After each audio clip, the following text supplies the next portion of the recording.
Hello everyone and welcome back to my channel. This is Glossy Philosophy. My name is Jansen Bidman. Make sure that you are subscribed to this channel. Give this video a thumbs up because today we are talking about The Black Angels by Maria Smilios and you do not want to miss this one. So stay tuned. For about a month now, my literary life has kind of circled around TB, tuberculosis, and consumption. Yes, all three of those things are the exact same thing. And I've been reading not only The Black Angels, but also Everything is Tuberculosis, which is a great companion read to this book if you are very interested in this disease and more of what's happening in today's world with a brief history of tuberculosis. That's a great book.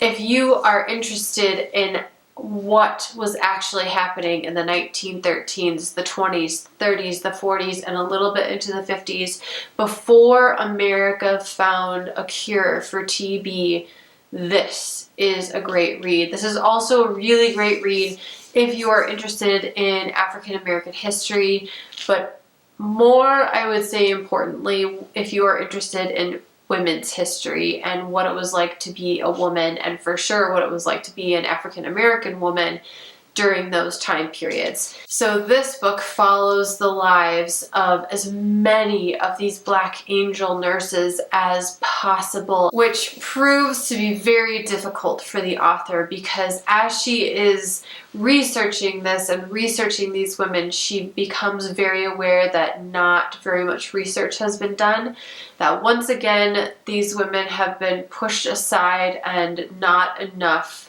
energy, not enough time, not enough anything has been put into researching what actually happened at a place called Seaview and what happened with the patients who were suffering from TB or tuberculosis. So before we kind of get into tuberculosis and what it was like to be a nurse, I think it's really important because I'm kind of ashamed to say that I did not realize that consumption, TB, and tuberculosis were kind of all the same thing.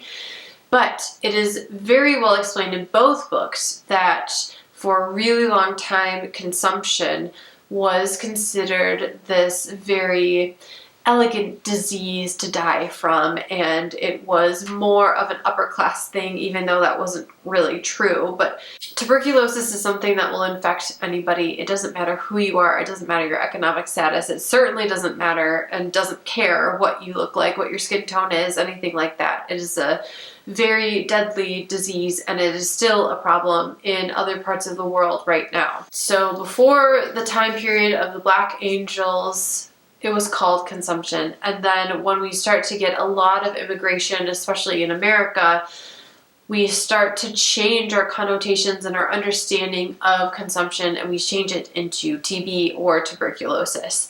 So now what we have in the 1913s, which is around the time when this book begins, is we have a major problem with TB. It is infecting everybody. It is like 1 in 7 people are dying.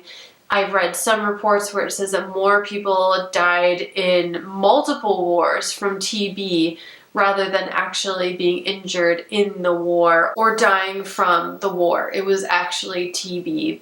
So this is a very serious problem, and it's a really serious problem in places like New York where there's lots of immigration, there's lots of people being crowded into tight places and not enough health care and not enough of anything for all the people that are living in a very tight space.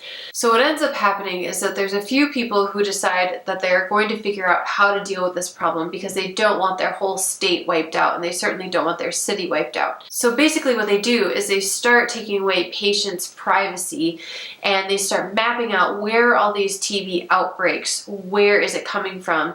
And of course, like you would expect, it's coming from the impoverished areas of the city. It's coming from places where there's not enough water. There's just not enough room for all these people. And in order to contain this disease, what they do is they build a place called Seaview on Staten Island. And Staten Island is not the Staten Island that we know now. It had no bridge, it had really no way to get there except by a ferry. It was very kind of their own little world, the people that were living on Staten Island. So they build this place away from the city and it becomes basically just a place for anyone, children, adults, anybody that has TB to go and get better. So everybody gets shipped out there, but the problem is that TB is so contagious and we didn't understand how to take care of ourselves if we were caring for someone with an infectious disease, that the nurses start dying, the doctors start dying. It just keeps spreading. Now the cities get better, but the people who are working at Seaview are not doing so well.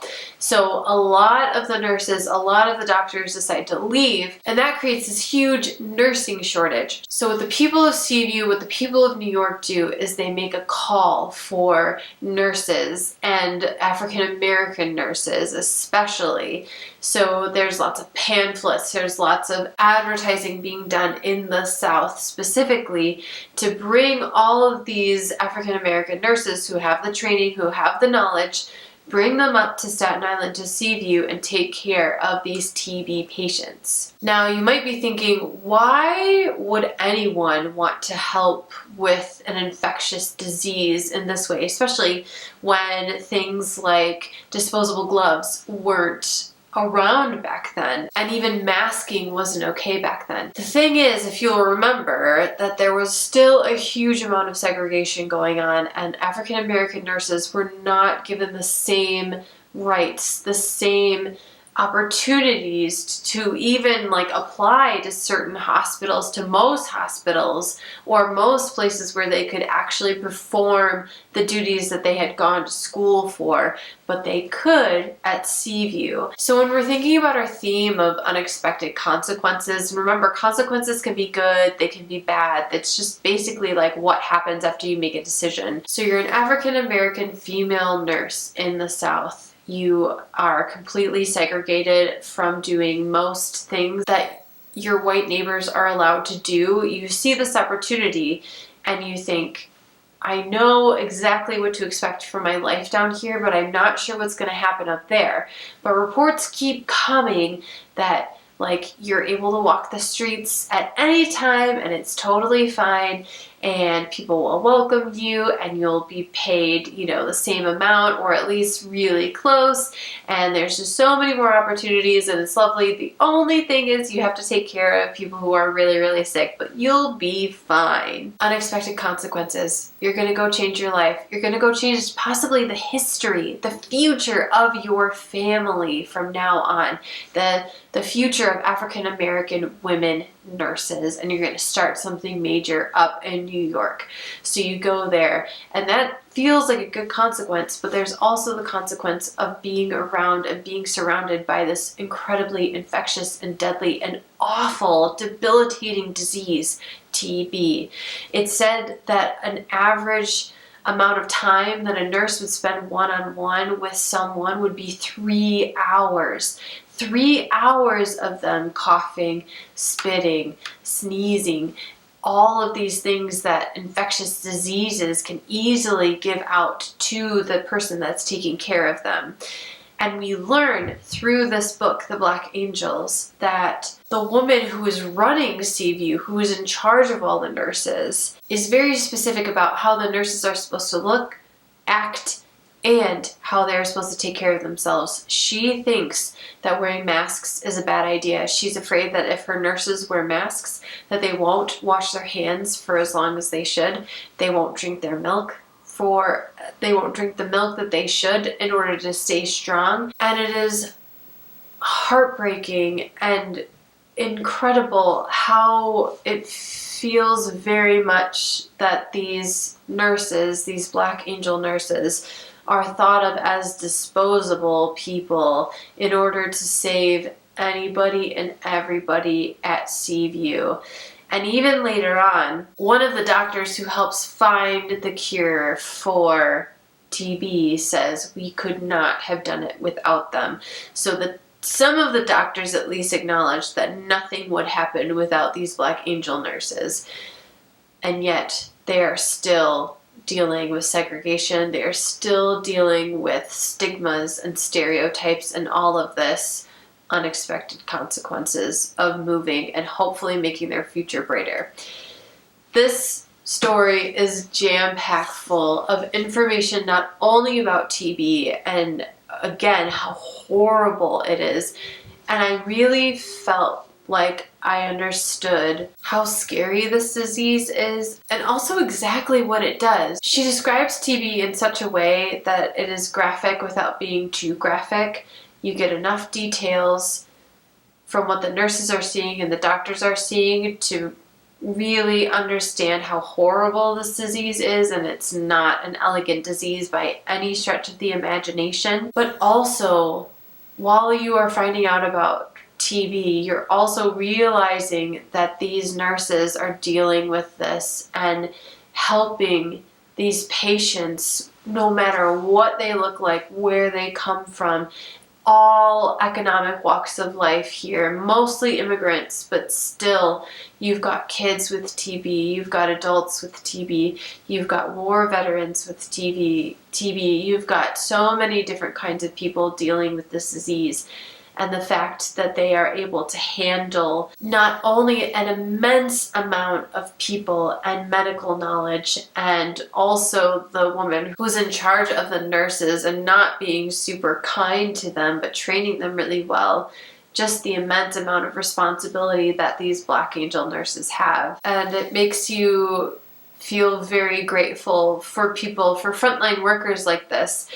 And I found out during a book talk that I was watching with the author that she actually began this book before COVID happened, when President Obama was president, and it was going to be a very different book, and then COVID happened and things completely changed. And she, while she was researching these Black Angel nurses, seeing who the frontline workers were, seeing who had access to the medicines, to the trial medicines, who was getting help first, who was getting help last, who was being seen, who was not being seen, who was being congratulated, who wasn't being congratulated.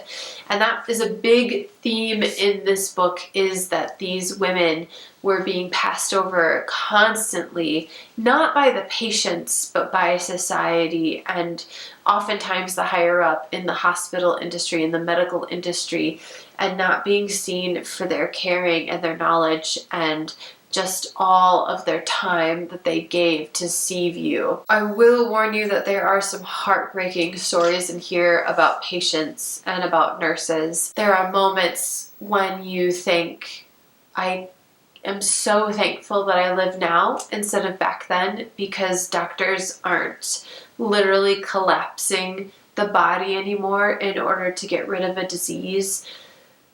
There are other options, and there are more rights for patients than there were back then. If you are interested in medical history, if you are interested in women's history, if you are interested in African American history, you need to read this book. It is chock full of medical insights, economic insights, people insights. It is very well written. It almost reads like a novel where each nurse that's being featured has their own story. She really wanted to make sure that they felt like real people and not just nurses, and creating a society around what's going on at Seaview versus what's going on when they go home and how they go home. And that is the book talk, Black Angels by Maria Smilios.